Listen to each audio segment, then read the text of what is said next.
What is up, guys, and welcome back on How Today. What I have prepared for you is how to check what type of your RAM is. Is it DDR3, DDR4, or maybe even 5? So we will go to Task Manager, and now we will go on Performance. And as you can see, it is the memory section here, and on the top right corner, we will have our memory capacity. But it isn't currently showing us what type of RAM is it. Down there we can see the speed of it and other features.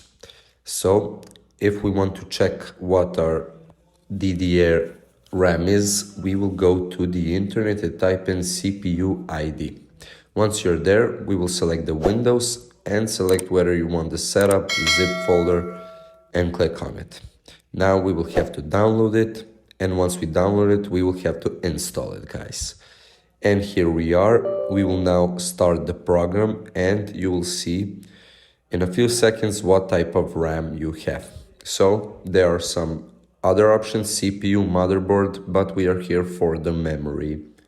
And right here you can see my type is DDR4. And also you can see other features and options, but that is it, guys. I hope this was a useful tutorial for you, and see you in the next one. Bye.